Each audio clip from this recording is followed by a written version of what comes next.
Bien, bien, bien. Pues volvemos. Vamos a tratar un tema que está en candente actualidad y que me ha explotado un poco vía las redes. Y es esta organización que se llama Médicos por la Verdad, en el cual se le está dando demasiado...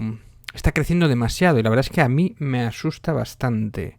Estoy hablando, por supuesto, de la médica Natalia Prego y un montón de médicos que tiene por detrás de esa asociación de Médicos por la Verdad. Voy a ir poniendo extractos de varios vídeos y a mí es algo que me parece acojonante que médicos con un título universitario sean poco menos que negacionistas. Os voy a poner unos extractos de la presentación o de la puesta en escena, una rueda de prensa que dio Médicos por la Verdad, en el cual salieron un montón de médicos, por cierto, todos juntos, sin mascarillas, el pasado 25 de julio, y entre ellos está encabezado por esta Natalia Prego, que ha salido por varios medios por televisión. Entre ellos ha ido al prestigioso programa de Intereconomía, del canal de Intereconomía, conocido todos por su calidad informativa, que se lo digan a Wyoming, y ha empezado a decir una serie de disparates, tanto en el programa de Intereconomía, que se ha hecho viral, con respecto a esta rueda de prensa, dice unas cosas similares. Entonces vamos a ir desmintiéndolo. Repito, salen todos los médicos y todos sin mascarilla. Y todos bastante juntitos, como si no hubiera epidemia, como si nada pasara, ¿no? Y empieza así. En relación a las mascarillas, y ya lo voy a vincular y así ya finalizo, en relación a las mascarillas, decir que el 6 de abril del 2020 la OMS solo consideró la obligatoriedad de mascarillas a médicos y sanitarios y pacientes. Cuidadores, evidentemente, la persona que está cuidando al enfermo en casa debe utilizar la mascarilla cuando está en contacto con ellos, pero la obligatoriedad a la población sana no está registrada. Así lo confirmó el 8 de abril el Centro Europeo de Prevención y Control de Enfermedades en su documento también, y añadió y habló de los efectos adversos de la mascarilla, ¿no?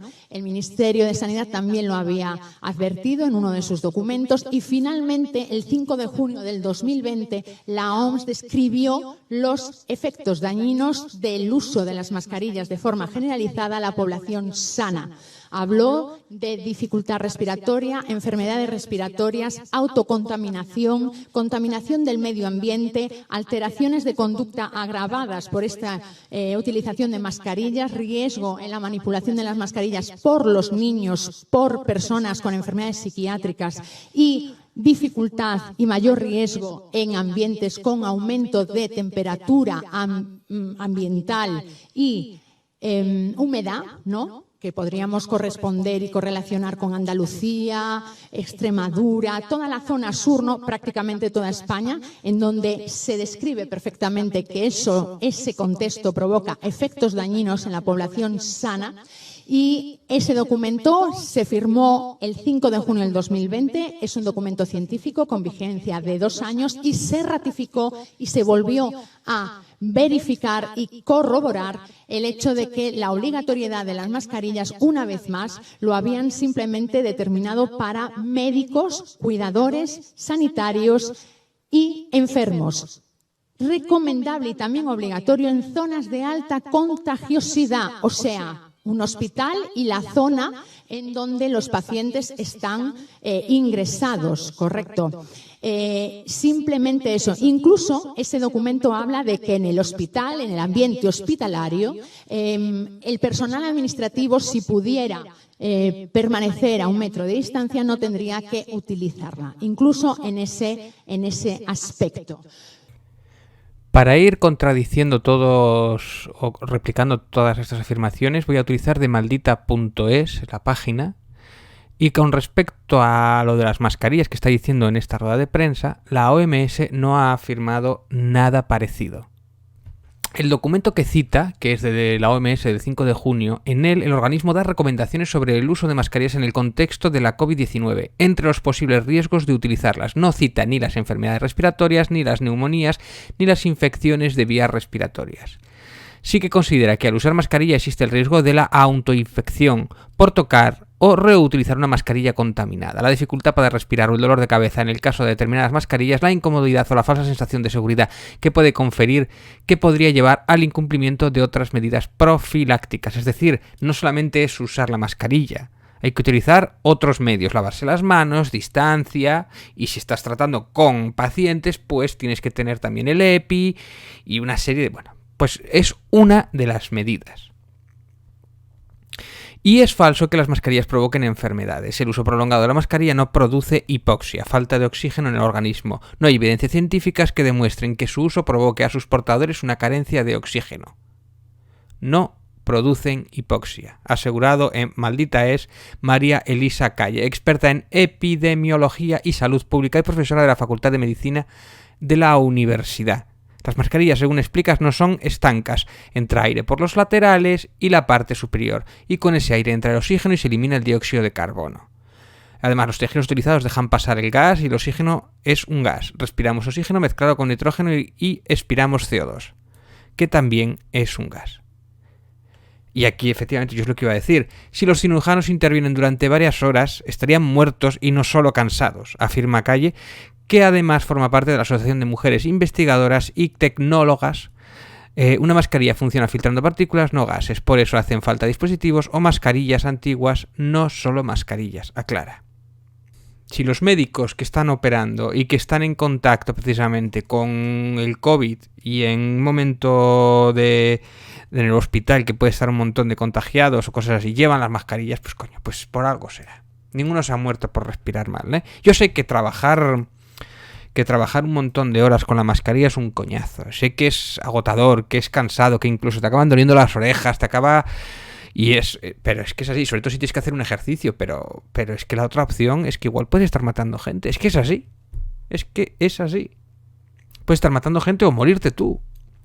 Por ser tu contagiador y no saberlo. El problema de lo de las mascarillas y de ser negacionista de esto del virus es los asintomáticos. Por eso es el confinamiento. Tarda 2 semanas en hacerse efectivo los primeros síntomas y durante esas 2 semanas e incluso después de los síntomas sigues siendo contagiador. Ese es el problema.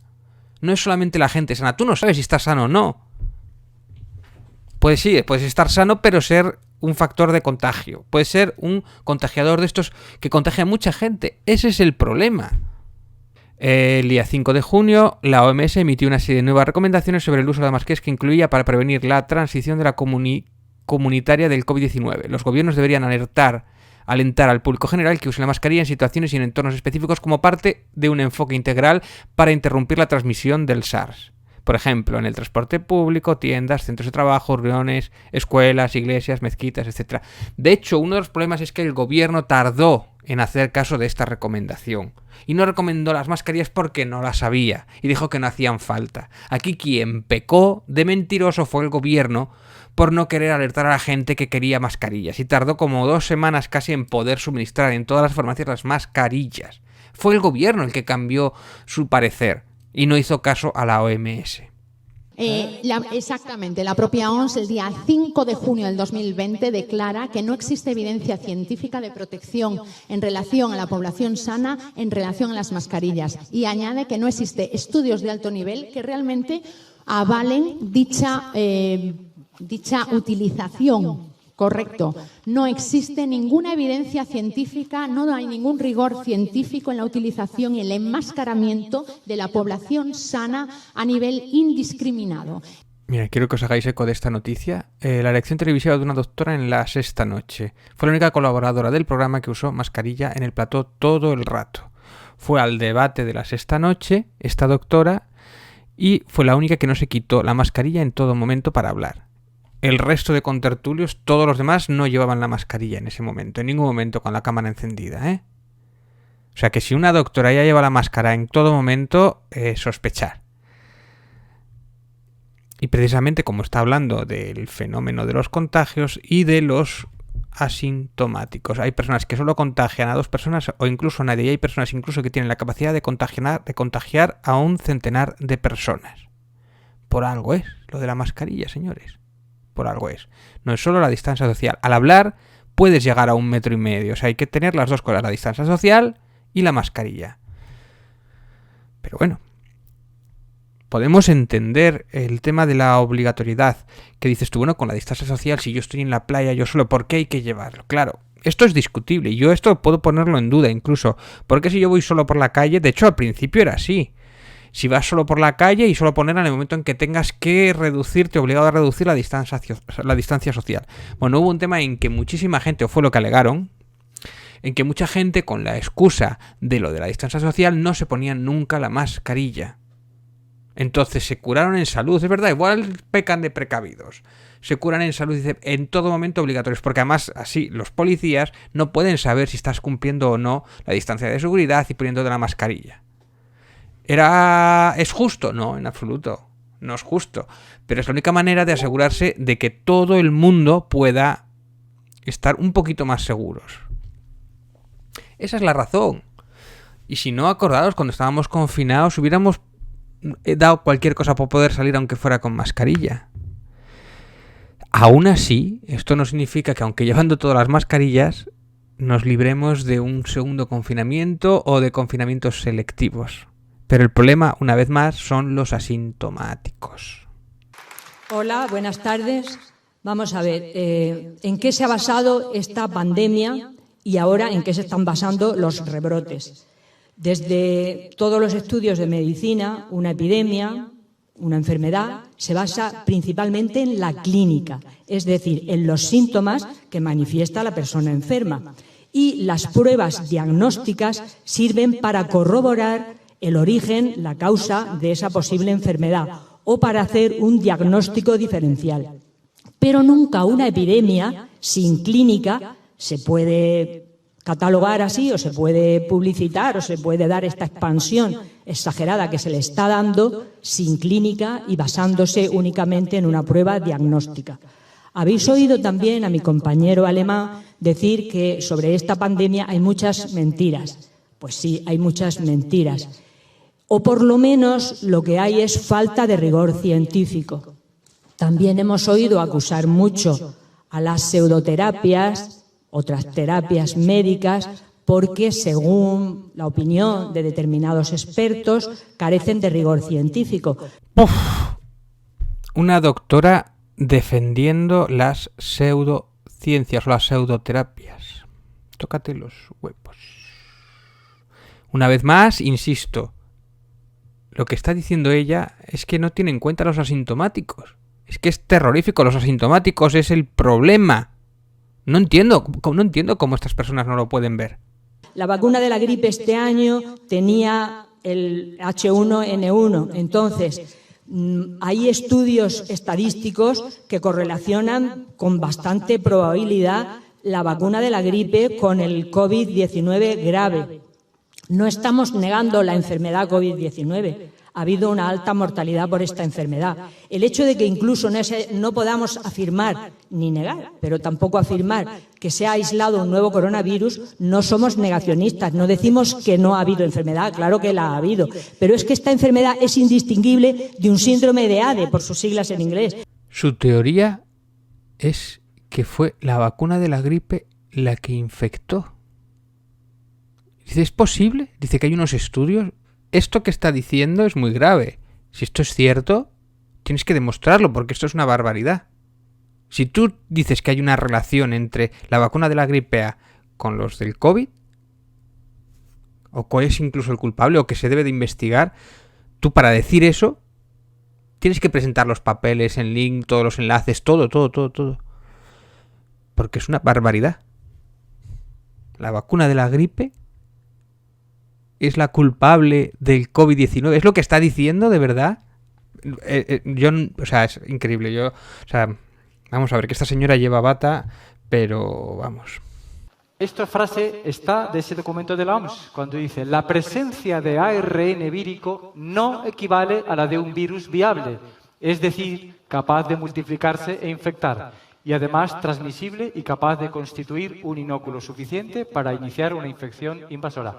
Esto quiere decir que una prueba de PCR que solo detecta un cachito de ARN no significa que la persona está enferma, no significa que sea contagiosa, no tienen por qué confinarse las personas que tienen un test positivo. Seguimos en maldita.es. Los últimos estudios publicados indican que este virus replica bastante bien en las vías respiratorias altas, incluso antes de que aparezcan los síntomas. Esto facilitaría la transmisión del virus en las famosas gotículas que se expulsan al estornudar, toser, hablar, según seguía diciendo Sonia Zúñiga, investigadora del Centro Nacional de Biotecnología en el Consejo Superior de Investigaciones Científicas.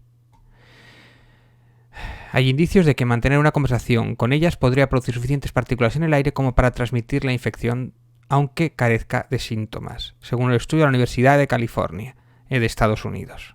Una conversación habitual origina cantidades significantes de estas partículas, según William Ristenpark, profesor de Ingeniería Química de la Universidad de California Davis y coautor de la investigación. Estas partículas respiratorias presentan un tamaño demasiado pequeño para poder percibirlo en el ojo humano, pero suficiente como para transportar el virus como el de la gripe o el coronavirus.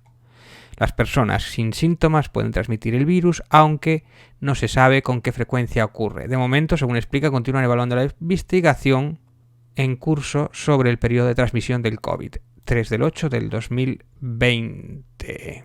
Entonces, es tan ridículo. El año pasado, para el 1 de junio del 2019, en Argentina habían muerto 35.000 pacientes de gripe.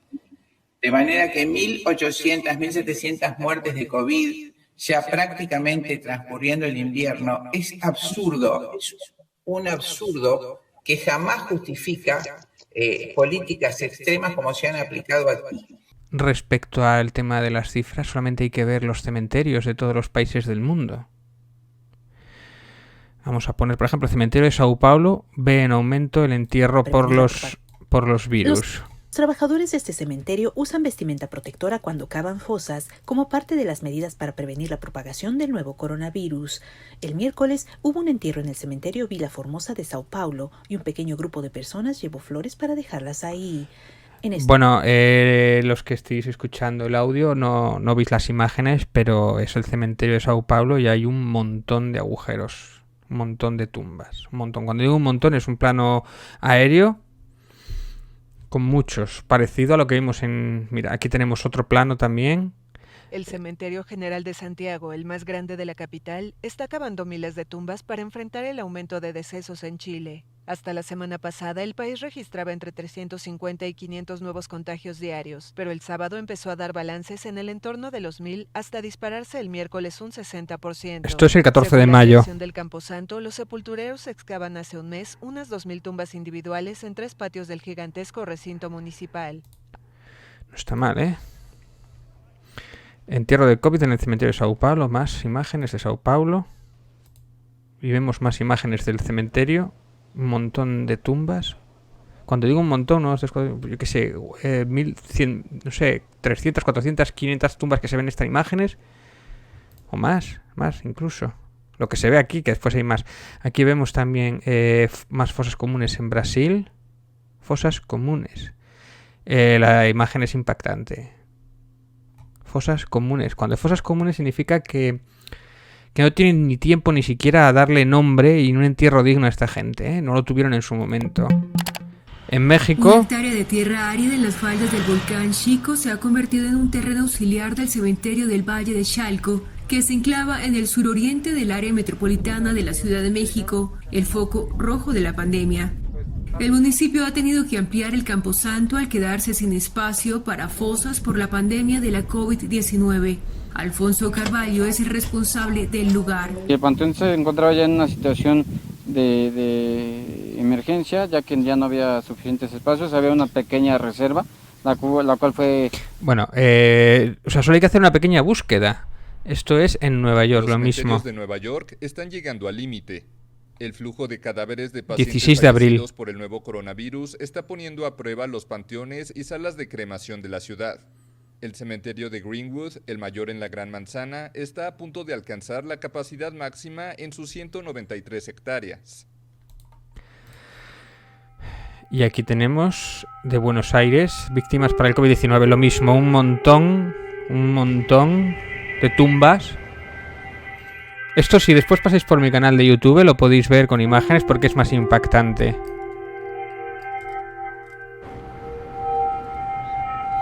Bien, están negando una evidencia, o no ven los informativos, o no quieren verlos.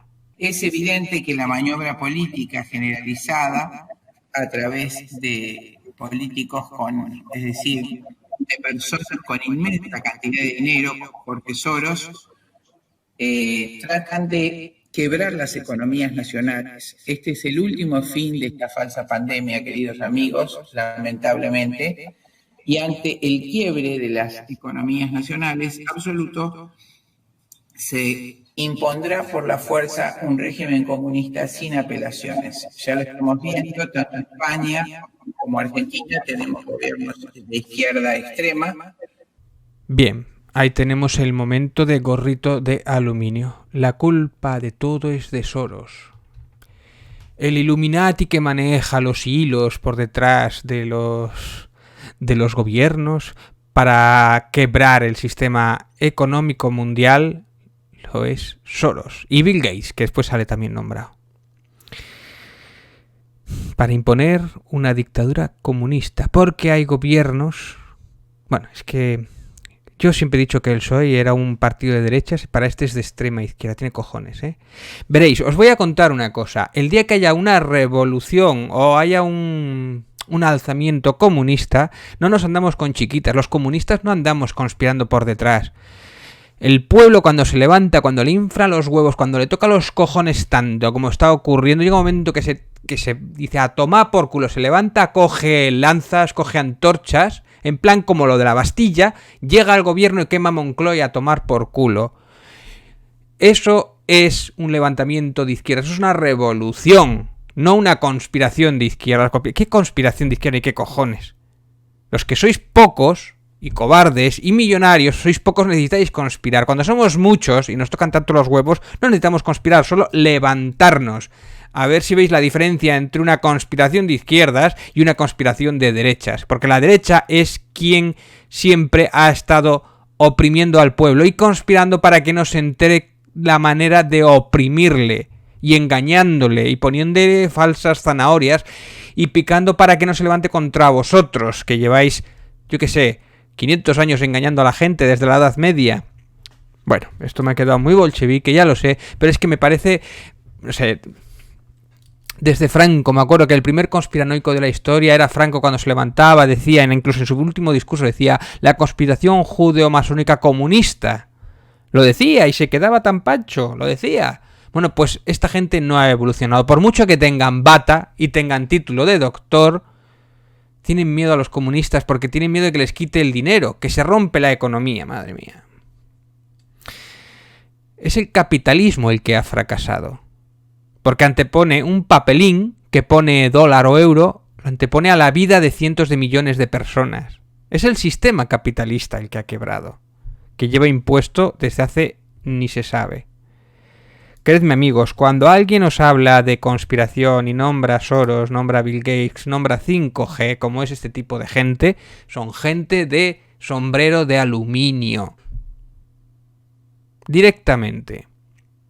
Huir de esas personas. Enfrentarlas, si queréis, porque, bueno, dejarlas, simplemente con que expongan sus baballadas, pues ya se valen con sí mismo para descalificarse. O sea, el gobierno nos ha engañado, por supuesto que nos ha engañado. Yo he sido el primero en criticarlo y he sido muy duro con la actuación del gobierno, sobre todo con Simón y sus contradicciones respecto a otros médicos o a otros científicos utilizando el método científico, porque cambiaba de opinión cada día. De ahí no podemos pasar al otro extremo, una conspiración judeocomunista, masónica. El gobierno nos ha engañado y hemos dedicado audios y vídeos a contar en qué nos ha engañado. De hecho, os recomiendo, después hablaré del doctor Gaona, precisamente, que ha sido de las personas que más ha expuesto a las mentiras del gobierno. Bien, me enfado, es que me enerva estas cosas, ¿eh? A nivel global hay huecos e inconsistencias en el relato oficial, y yo diría, más que huecos e inconsistencias, hay irregularidades. Irregularidades que apuntan, más que a errores, a premeditadas cuestiones. Claro que hay agujeros en la versión oficial, todos, sobre todo viniendo de China, que es un país no precisamente muy transparente. Y en la gestión de los políticos de todo el mundo no es sintomático de que haya una conspiración, de que todos los políticos, sobre todo del ala izquierda, conspiren para instalar un feudo comunista, una población... Además, el nuevo orden mundial comunista, pues sí es todo lo contrario, pero bueno... Veréis, estáis presuponiendo que los políticos son competentes para hacer una conspiración y estar todos coordinados. No, es al revés. Es por incompetencia, porque no escucharon a los científicos, porque no hicieron caso. Y cuando tuvieron que trabajar, porque son unos vagos incompetentes, y tomaron a los científicos por enemigos en vez de por aliados, es cuando les pilló el toro. Y encima ya cuando tuvieron que ponerse a trabajar y hacer todos los trámites burocráticos para poner todas las medidas para salvar a los médicos, sobre todo que estaban trabajando en las UCIs, no fueron capaces de hacer su trabajo. Ni funcionó su servicio de inteligencia, ni funcionó los diplomáticos en los países, tanto de China como de Italia. No miraron ni los periódicos para saber qué pasaba en el mundo. Pasaron del tema, se tocaron los huevos. Eso es lo que hacen los políticos, porque son parásitos. Y esto es sintomático del problema que tuvimos. Toda la crisis de esta pandemia de coronavirus es principalmente, primero, por la falta de control de los informativos, y porque como no hay control de los informativos sobre los políticos, no hay presión sobre ellos, pues entonces hacen lo que les da gana y se acomodan, y entran los más parásitos y no se mueven. Eso es el problema. Los parásitos no trabajan, y cuando había que trabajar, de repente, hostia, que hay que hacer algo, y estaban desbordados. Eso es el problema. No era una conspiración comunista. Eso requiere demasiado esfuerzo mental para esta gente, cuando lo único que quieren es chupar y llevarse el dinero. ¿No tienen nuestros gobiernos capacidad de cuidar a nuestros pueblos? Esto hasta ahora es una vergüenza. Estamos jugando a ser naciones cuando en realidad no lo estamos siendo. Mira, esto es verdad. Nunca lo hemos sido, siempre hemos dependido de otra potencia enorme, por ejemplo en España, que podía ser Estados Unidos, y estamos supeditadas. Somos como una civilización o un país más bien satélite de Estados Unidos, que es quien mandaba en el mundo, ¿no? Y es verdad que China ha crecido. Tenemos el poder, los gobiernos tienen el poder de poder defender a su pueblo. Otra cosa es que por incompetentes y vagancias y porque no les metemos presión, lo hagan. Pero es más culpa nuestra. En el momento en que los gobiernos no nos tienen miedo al pueblo, esos pues se acomodan. Eso es lo que pasa. Y acá me quiero detener en un hecho puntual que lamentablemente no es aislado y viene repitiéndose una y otra vez.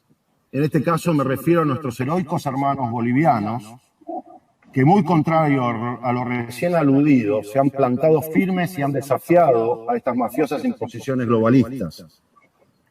Lo han hecho, le han dicho basta a la pandemia, le han dicho basta a este virus y a su eventual cuarentena, y a estos planes de vacunación anti-COVID, los cuales están plagados de intereses oscuros que ni siquiera cumplen los más básicos protocolos científicos para ser usados en humanos. Bolivia son los que dieron el golpe de Estado y entraron al gobierno con la Biblia por delante, diciendo, por fin va a entrar una Biblia aquí en las instituciones. Esos son los que quieren luchar contra Soros. Traduciendo en términos simples para que todo el mundo entienda, bajo estas circunstancias es imponer a través del miedo y la coerción política e institucional elegantemente envenenarnos a todos bajo el pretexto de que dicho veneno es en verdad una cura y una solución. Y ante el heroico acto de negarse a estos propósitos, nuestros hermanos de Bolivia ya están siendo directa o indirectamente castigados por estos oscuros poderes.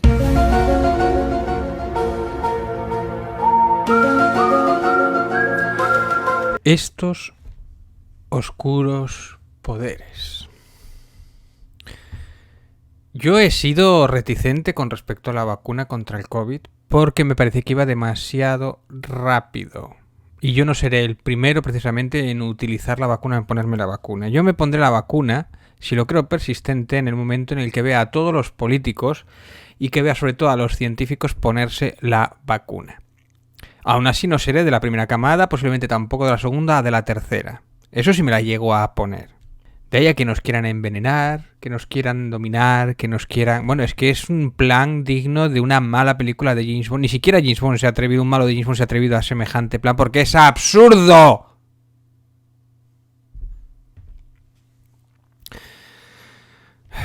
Bien. Mirad. Que ricos millonarios, mil millonarios o súper ricos de la élite quieran quebrar el sistema económico, creedme que no les viene bien. ¿Por qué? Porque no van a ganar dinero. Si no producen, no van a ganar dinero. Si la gente no trabaja para ellos, aunque sea por 4 duros y esclavizándolos por más de 8 horas y en trabajos absurdos mal pagados, si no tienen esclavos, esta gente no gana dinero. Porque ellos por sí solos no trabajan. No creéis que los ricos no cogen un pico y una pala y se ponen a cavar, ¿eh? No, no. Ni siquiera son capaces de limpiarse su propia ropa, ni siquiera son capaces de poner un tendal, ni hacerse su propia comida. Necesitan a masillas, o necesitan a gente, o necesitan a minions para hacerle esas cosas. Si quiebra el sistema económico, ellos no ganan. Yo soy informático y siempre he sido bastante crítico con ese intento monopolista de monopolio, o el monopolio que tiene Microsoft, que siempre lo ha tenido, y cómo se ha comportado con otras empresas a las cuales ha robado, ha comprado, ha desestructurado y ha hecho todo tipo de mercados hostiles, y Microsoft no es precisamente santo de mi devoción. De hecho, si preguntáis a cualquier informático, veréis cómo Microsoft siempre ha sido telita, ¿no? Se ha comportado como una verdadera tiburón. Pero ¿qué ocurre si todos quebramos? Que nadie puede comprar el puto Windows. Y si no podemos comprar el puto Windows, pues Bill Gates no puede seguir siendo millonario, porque pierde millones y puede estar quebrar también. Por lo tanto, ¿qué maquiavélico plan es quebrar el mundo para arruinarme? No, o sea, es que no tiene ningún sentido. Bueno, para ir terminando os voy a poner del programa del Dr. Gaona, que trajo en su programa, el de la reunión secreta, trajo su programa precisamente a la señora de Médicos por la Verdad, a la doctora María José Jiménez Albarracín, que estaba en esta presentación que os dije. Este programa yo os aconsejo, por favor, que lo veáis en YouTube, porque es un programa muy bueno en el que hace esta entrevista a esta señora. Y siendo muy educado, el doctor Gaona, que siempre muy educado, le pega varios palos. Y vamos a ir poniendo un par de ellos, que es curioso que gente con bata...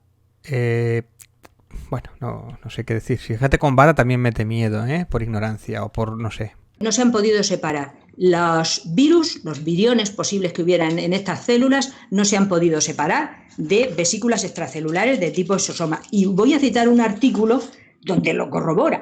El 5 de marzo, publicado en BioRxiv, el profesor Chuang publica un artículo llamado Arquitectura viral del SARS-CoV-2 con protuberancias postfusión revelada mediante cryo-EM. Y dice: todas las proteínas mencionadas son ingeniería de laboratorio mediante sistemas de expresión recombinantes y no virus reales.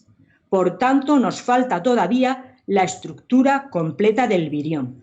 ¿Y de qué fecha es ese artículo? Del 5 de marzo, en BioRxiv, del 5 de marzo. No había estructura del virión. Y sin embargo, sí que quiero añadir, porque es muy importante, que la persona que diseñó la RT-PCR que se está utilizando en todo el mundo, porque fue el que aportó los cebadores para los que son los reactivos principales para que se pueda hacer esta PCR, el profesor Christian Dorsten de Alemania, él ya propuso la prueba, los cebadores y cómo se tenía que hacer a principios de enero, antes incluso de que los chinos en los primeros trabajos dijeran que ya publicaran la secuencia del virus.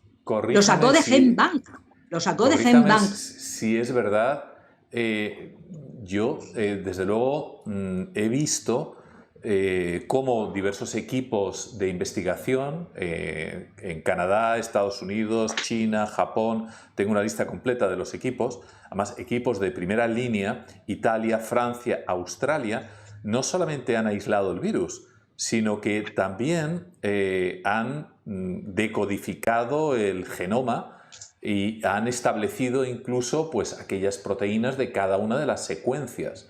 Es decir, van más allá incluso de aislar el virus. Claro. En eso tienes toda la razón, pero vamos a ver. Eso se puede hacer, pero como ha dicho el profesor se puede hacer mediante sistemas de expresión recombinante, es decir, con programas de ordenador. Eso se hace con programas de ordenador. Cogemos una secuencia pequeñita aquí, otra allí y lo ensamblamos. Cogemos una proteína tal, lo ensamblamos. Eso Stefan Lanka lo explica perfectamente en un artículo que se sitúa, que se llama El principio y el fin de la pandemia. Es más, Stefan Lanka propone, ha hecho un artículo medianamente extenso, pero muy comprensible para todo el mundo en alemán, que está en la red, o sea que se puede descargar fácilmente. Él, además, dice, bueno, el profesor Christian Dorsten, como hizo los cebadores antes de que siquiera se hubiera publicado lo que tú dices. Es decir, sí que es verdad, se han publicado el genoma del virus, pero también si te vas a Gisaid, ves que hay 18.000 mutaciones. Es decir, que el genoma del virus que se ha publicado, bueno, pues hay 18.000 ya, o más de 18.000, creo, la última vez que lo consulté. Entonces, ¿qué quiere decir eso? Pues que, claro, todo el mundo encuentra pequeñas diferencias porque es una recomposición por ordenador. Es una recomposición por ordenador. No ha habido una purificación. Pero hoy en día se acepta lo que dice la Biblia. Y la Biblia son determinadas revistas. Eso es la Biblia y no se cuestiona. Y ya está, como lo ha dicho la Biblia. Es la fuente de información que tenemos los que nos dedicamos a la ciencia, a las publicaciones. Claro, pero hay otros científicos que disienten y no se les escucha, no se les escucha. No. Yo tengo aquí no solo Stefan Lanka, sino otros muchos más virólogos que dicen que el aislamiento no ha sido correcto. ¿Le cito algunos? Lanka, corríjame si estoy equivocado corrígeme si estoy equivocado, porque es un virólogo que llevo conociéndole desde hace ya unas cuantas décadas. Stefan Lanka no negaba también que el virus, evidentemente, del SIDA era el responsable de la enfermedad. ¡Boom! Sí, decía que efectivamente no se podía aplicar al SIDA, es decir, que el VIH fuera la causa del SIDA, que era concomitante, igual que ahora puede haber un SARS concomitante con la COVID-19, pero que no era la causa. Sí, eso lo decía Stefan Lanka. Karimukuli por curiosidad, ¿ha cambiado de idea o sigue requerido? Eso yo no lo sé. Yo solamente nosotros le hemos preguntado sobre este tema, pero sí, eso yo lo seguí también, ciertamente. Vale. Bueno, yo el Zasca todavía lo estoy oyendo desde aquí, desde donde yo vivo, desde Asturias. Tan fuerte fue este Zasca y otros que les metió así también un poco con mucha educación y sin faltar al respeto, que la siguiente doctora que tenía para entrevistar, que era también de estos médicos, por la verdad no quiso salir. Por lo que fuera, no consiguieron contactar con ella, es como que se dio el piro, como que se dijo, pues no voy a salir porque debió de sentir el Zasca desde donde estuviera, que creo que era en Argentina o por allí. Informes, por si alguien no lo ha entendido, informes de un negacionista del SIDA. Por si no había quedado claro la historia, Bien, mira, ¿qué le dirías tú? Y ya, si te parece bien, María José, para acabar, ¿tú qué le dirías, por ejemplo, a una persona, es una persona que conozco, María Isabel, que dice lo siguiente: pues para no existir en mi casa la cogieron todos, mi padre ingresado, mi madre con una fiebre descomunal, mi marido no podía levantarse de la cama, mi hija que era bebé la tuve que llevar a urgencias porque no podía controlar la fiebre. Mi padre estuvo ingresado más de una semana, etcétera, etcétera. ¿Tú qué le dirías? Yo lo que primero les preguntaría, ¿estabais vacunados de la gripe o teníais muchas vacunaciones previas? ¿Teníais mucha tecnología inalámbrica en casa? Yo les preguntaría también eso, Tú insistes.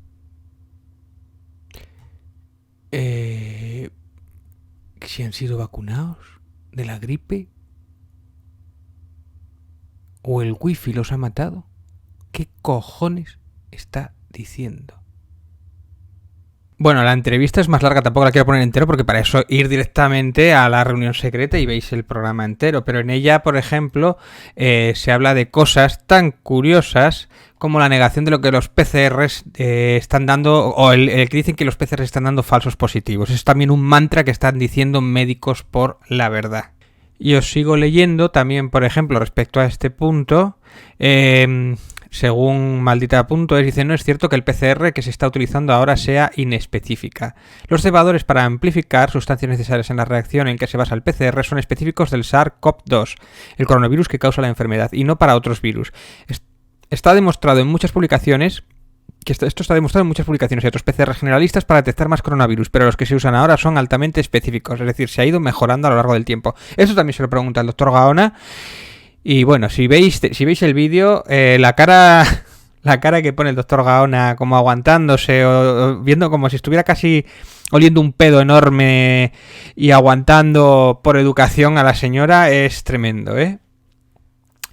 Bautista afirma que es cierto, pero que como dice Prego, pero que una PCR positiva no garantiza la viabilidad del virus, pues la PCR no determina viabilidad ni inefectividad del virus, sino presencia de su material genético, pero eso no quiere decir que sea inespecífica. De hecho, es tan específica que detecta cantidades residuales del ARN del virus. Cuando haces un PCR, el problema es tener falsos negativos, más que tener falsos positivos. Es más probable tener falsos negativos porque extraer ADN es un poco complicado, extraerlo del paciente, llevarlo al laboratorio, procesarlo, y es posible que el ADN se degrade o algún paso falle y de negativo porque algo falló antes, explica a maldita.es Benedetta Bolognesi del Instituto Bioingeniería IBEC de Barcelona. Aunque los falsos positivos existen, no es probable tener falsos positivos y tampoco lo es porque detecte otro coronavirus. La PCR es específica, si hay discrepancia tienes que repetir la prueba.